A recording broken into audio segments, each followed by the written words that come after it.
창세기 3장 21절 한 절의 말씀입니다. 자, 다 같이 합독하실게요. 시작. 여호와 하나님이 아담과 그 아내를 위하여 가죽옷을 지어 입히시니라. 아멘. 제가 인도하는 주간이 한 달에 2번인데 그때 이제 창세기를 중심으로 이렇게 함께 강해 설교를 하고 있습니다. 지난번에 이어서 이제 11월 첫 주인데요. 자, 이 오늘의 그 내용 중에서 여러분 지금 이 상황이 어떤 상황인지를 한번 잠깐 설명해 드려야 될 것 같아요. 지금 이전까지의 환경들을 좀 이해하시고 또 우리가 좀 얘기를 나누는 것이 좋을 것 같습니다. 하나님 앞에 지금 범죄를 했어요. 아담과 하와가 하나님 앞에 범죄를 하고 그 지난번에 어디까지 했냐면은 그들이 하나님 앞에 행한 대로 형벌을 받았다는 것. 그래서 뱀에게 내렸던 형벌, 그리고 하와에게 내렸던 형벌, 그리고 아담에게 내렸던 형벌. 그런데 오늘의 그 환경은 그 직후예요. 바로 하나님이 그렇게 형벌을 선고하고 난 이후에 갑자기 이 본문이 탁 튀어나오거든요. 뭐라고 튀어나오냐면은 여호와 하나님이 아담과 그 아내를 위하여 가죽옷을 지어 입히시니라. 지금의 환경은 하나님의 창조 세계 안에서 에덴이라는 굉장히 좋은 환경이었어요. 하나님이 계시고 또 하나님 사랑하시는 또 아담이 있고 그 아내가 있었고 또 하나님이 창조하신 모든 동식물들이 함께 아름다운 조화를 이루며 있었던 그 환경이에요. 그런데 여기 지금 가죽옷에 대한 이야기가 갑자기 나와요. 여러분, 가죽옷은 어떻게 해야지 생길 수 있는 것입니까? 잘 아시는 것처럼 동물 하나 잡아 죽여야 되잖아요. 예, 동물의 그 가죽을 옷을 또 그 옷을 동물의 가죽을 통하여 만드는 것이니까.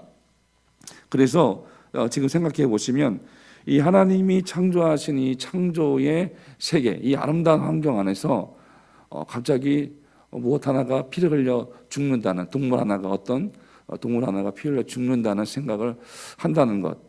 그래서 그것이 가죽옷과 연결되는 것인데 이게 참 잘 어울리지 않는 것 같습니다. 잘 보시면. 그래서 우리가 좀 더 깊은 묵상들이 이제 필요합니다. 여기 지금 이 하나님의 모든 창조 이후에 이 피조 세계는 하나님과 인간의 선하고 거룩한 관계 안에서 균형과 조화를 이루며 질서 있게 돌아가고 있었습니다. 그런데 뱀의 유혹을 받아서 하와가 범죄하였죠. 그리고 아담도 죄를 지었어요. 그리고 나서 어떻게 됐습니까?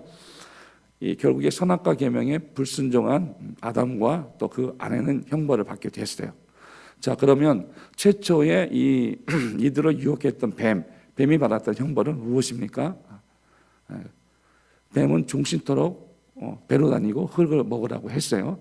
그러니까 이제 그 뱀이 받았던 형벌을 통해서 뱀이 최초에는 다리가 있었다고 보는 거예요.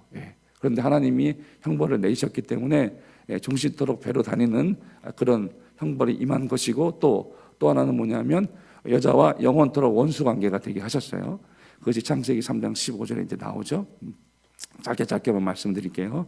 그리고 나서 이제 여자에게는 어떤 형벌이 임했습니까? 임신할 때 고통이 더해졌습니다. 잉태와 해산의 고통이 있게 되었습니다. 남편을 사모하고 그 권위 밑에 놓여지는 형벌을 받게 되었습니다. 그렇죠? 아담은 어떻게 됐습니까? 아담은 어떤 형벌을 받았죠? 아담은 종신토록 땀 흘려 수고하여야 먹고 살 수 있도록 그렇게 삶에서 받는 고통과 고난이라는 형벌을 이제 받게 된 거예요. 그리고 마침내 이 아담과 하와는 하나님과의 교제가 완전히 단절되고 분리된 채 살아가게 되었고, 그래서 어떻게 되는 것입니까? 마침내 그들의 영혼은 영원한 형벌의 장소로 가게 되고 몸은 흙으로 돌아가는 그런 존재들이 되어버리고 만 것입니다. 굉장히 무섭죠.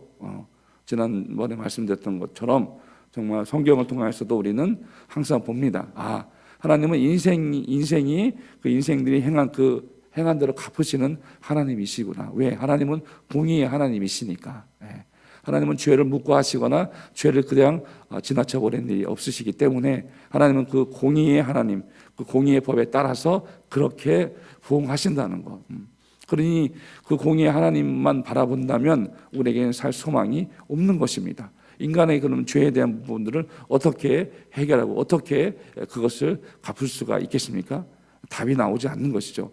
그래서 오늘의 말씀이 이제 굉장히 중요하게 되는 겁니다. 왜냐하면 인간이 타락해서 이제 영원히 멸망받을 운명에 이제 처하게 된 것이죠. 그런데 하나님께서는 그것을 그냥 내버려 두지 않았다는 것을 오늘 볼 수 있어야 합니다. 범죄한 이들에게 지금 하나님의 형벌의 선고가 내려졌어요.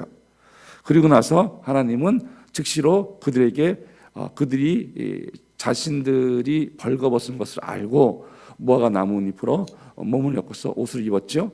치마를 입었든지 그렇게 무화과 나뭇잎을 엮어서 그렇게 옷을 입었는데 자신들의 벌거벗음을 부끄러워했기 때문에 하나님께서는 어떻게 하셨냐면은 죄진 그들을 단호하게 형벌 선고를 내리신 이후에 당장 얼굴도 보기 싫으니까 내 곁에서 떠나라 라고 그들을 끊어내치신 것이 아니었어요. 오히려 지금 가죽옷을 지어 입히셨어요.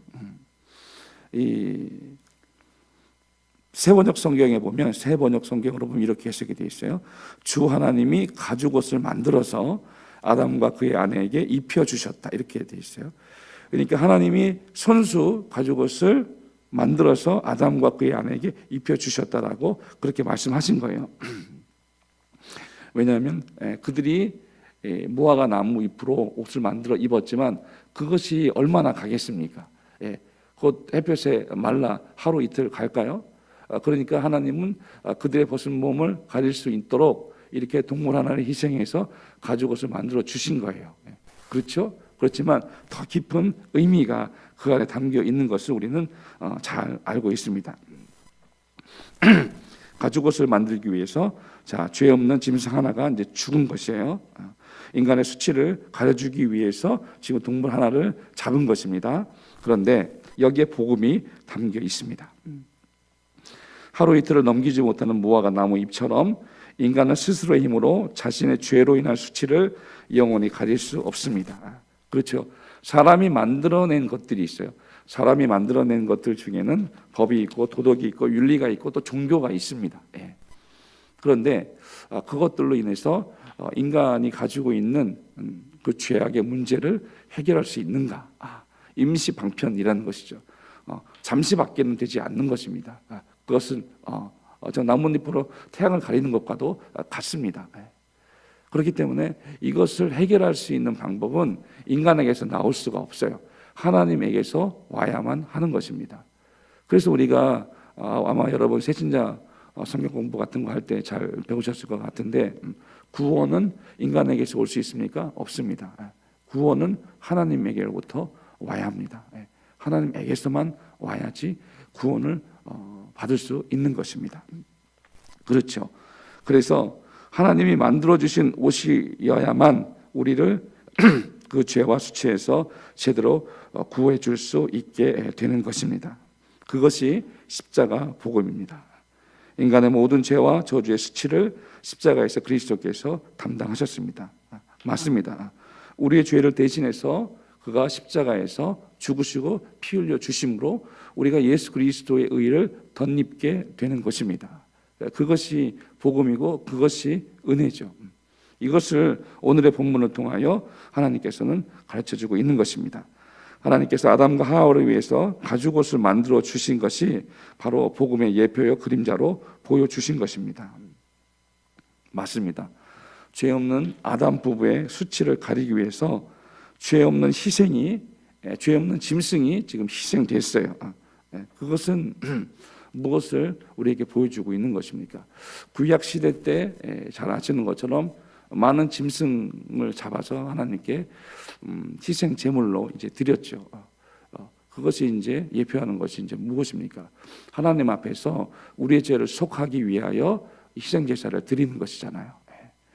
그런데 마침내 구약에서도 짐승을 잡아다가 양을 잡아다가 소를 잡아다가 그렇게 제사장을 통하여서 대제사장을 통해 하나님 앞에 1년에 1차씩 나가기도 했습니다.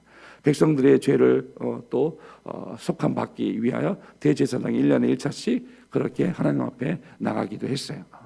이것이 무엇을 나타내고 있는 것입니까? 바로 그 피에는 생명이 있습니다. 분명히 레위기서에 말씀했죠. 그러니까 그 피가 사람의 죄를 속하느니라. 그런데 우리 영혼이 하나님 앞에 범죄하여 짓게 된 그 불순종으로 말미암아 죽게 된 그 영원한 죄에 대하여 어떻게 그 짐승의 피가 해결할 수 있는 것입니까? 그 짐승이 1년에 1차씩 한 번씩 드리는, 아니면 또한 절기 때마다 하나님 앞에 자신의 죄를 고백하여 드리는 그런 속죄제나 속건제나 이런 죄들로 인하여서 인간의 죄가 해결될 수 있는 것입니까? 해결될 수 없는 것입니다. 히브리서에 또 분명히 그렇게 이제 말씀을 했었죠. 해마다 드리는 그 제사로는 인간의 죄를 없이 할 수 없다고 그렇게 말하고 있어요. 그래서 우리에게 이 땅 가운데 말씀이 육신에 되어 오신 하나님 아들 예수 그리스도께서 바로 우리를 대신하여 십자가에서 자신의 피를 흘려 희생하심으로써 단번에 속죄를 이루셨다라고 그렇게 말씀하고 있는 것이죠. 오늘 우리는 예수 그리스도의 피 흘리신 공로를 힘입어서 그리스도로 옷 입히시려는 하나님의 구원 계획을 오늘의 본문 말씀을 통해서 볼 수 있어야 합니다. 아멘. 그렇습니다. 죄범한 인간이 구원받을 수 있는 유일한 길, 오직 우리를 대신해 십자가 보혈을 흘려주신 그리스도의 의를 힘있는 길밖에는 없는 것입니다. 여러분, 최근에 우크라이나와 러시아의 이 전쟁이 지금 벌써 8개월, 9개월째인가요? 거의 1년여 가까이 이제 지나가고 있어요. 2월 달에 일어났었죠. 2월 24일로 기억하는데, 그로부터 벌써 1년 가까이 이제 되어져 가고 있지 않습니까? 얼마나 많은 사람들이 그 전쟁을 통하여 죽습니까? 얼마나 많은 사람들이 그 전쟁을 통하여 정말 슬픔과 비통에 빠져 있습니까? 네, 하나님을 알지 못하고 복음을 듣지 못하고 죽어가는 수많은 사람들이 있는 거예요. 그 전쟁사 가운데 수많은 사람들이 죄를 지어서 하나님 앞에 이르지 못하고 죽게 되는 수많은 사람들도 있게 되는 겁니다. 가해자도 있고 피해자도 있어요. 그런데 결국 그 전쟁의 영, 사단의 영, 그 악한 그 영들의 계략에 빠져서 수많은 사람들이 죽고 있는 것입니다. 마지막 때를 살아가는 우리들에게 이 복음이 땅 끝까지 전해져야 할 많은 이유가 여기 있습니다. 죽기 전에, 종말이 각자 인생에 도래하기 전에 예수 그리스도의 보혈의 공로가 우리가 받은 우리 이 땅뿐만이 아니라 또 복음을 듣지 못하고 또 언제 죽을지 모르는 인생들을 살아가고 있는 사람들에게 증거해주고 또 전달해줘야 할 이유가 거기에 있는 것입니다. 마지막 때는 언제 올 줄 모르는 거예요. 저와 여러분도 마찬가지입니다. 우리에게 마지막 때가 언제 올지 모르는 것입니다. 이번 주에 있었던 나라를 참으로 힘들게 했던 우리 젊은 세대들, 이태원 참사로 인해 얼마나 많은 이들이 비명을 달리했습니까? 앞으로 그들이 하나님 나라와 영광을 위해서 또 이 나라를 위해서, 세계를 위해서 얼마나 훌륭한 사람들이 거기서 나왔을지도 모를 텐데, 그러면 영적인 눈으로 보면 사단의 계략이죠. 마귀의 계략이고, 문화의 이름으로 또 축제 이름으로 어떤 선진 문명에서 어떤 즐기는 문화의 축제로 이렇게 인식을 하고 접근했던 수많은 젊은이들이 그렇게 한순간에 어려운 일을 겪게 됐습니다. 그 중에는 혹시 또 교회 다니는 아이들도 있었을 거 아닙니까?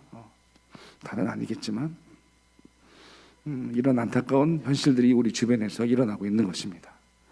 언제 우리 앞에 종말의 때가 다가올지 모릅니다. 그러나 종말의 때가 다가왔다고 모든 것이 끝도 아닙니다.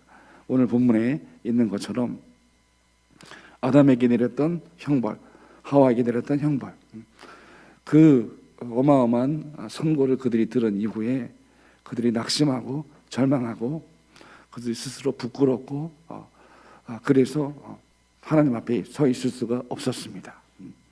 그런데 하나님은 그들을 그 상태 그대로 내팽개쳐 두지 아니하셨다는 것. 오늘 본문 말씀에 하나님이 친히 손수 가죽옷을 만들어 그들에게 입혀 주셨다는 것. 그러니까 성경에 나타난 가장 최초의 죽음은 뭐냐면 사람이 아니라 짐승이에요. 짐승. 어떤 동물 하나가 죽은 거잖아요. 하나님이 하나님의 형상을 따라 지음받은 이 사람을 사랑하신 하나님의 사랑이 이 공의 가운데도 지금 나타나고 있는 것입니다. 하나님의 공의를 집행하시는 이 가운데서도 하나님의 그 자비와 은혜는 나타나고 있는 것입니다. 그래서 마침내 그들에게 예수 그리스도로 말미암은 구원의 길을 열어놓으셨던 것이죠. 이 가죽 옷, 하나님이 무화과 나무 잎이 비쩍 바싹 말라 비틀어지니까 더 비싼 옷을 입히신 게 아니에요. 여기는 분명히 복음이 담긴 하나님의 또 의도가 있는 것입니다. 이 놀라운 역사가 바로 이 가죽 옷에서부터 시작됐습니다. 이 은혜가 바로 형벌을 능가하는 은혜입니다.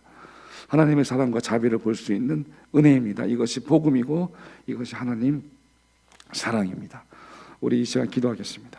이 시간 기도할 때에 우리도 신앙생활을 하지만 신앙생활 한다고 우리가 죄를 짓지 않고 사는 것도 아닙니다. 항상 우리가 주 앞에 부족함과 연약함을 가지고 살아갑니다만 나의 죄를 따라 내게 갚으시지 아니하시고 또 나를 대신할 누군가로 그 값을 치르게 하신 하나님의 그 사랑을 생각합니다. 그리스도의 보혈로 덧입혀 주신 그 놀라운 은혜를 기억하면서 하나님의 사랑과 그 은혜에 또 감사하는 삶을 살게 해달라고, 또한 예수님께서 날 위해 피 흘려주신 그 사랑을 땅끝까지 전하는 나의 삶이 되게 해달라고 주여 한번 하시고 기도하시겠습니다. 주여.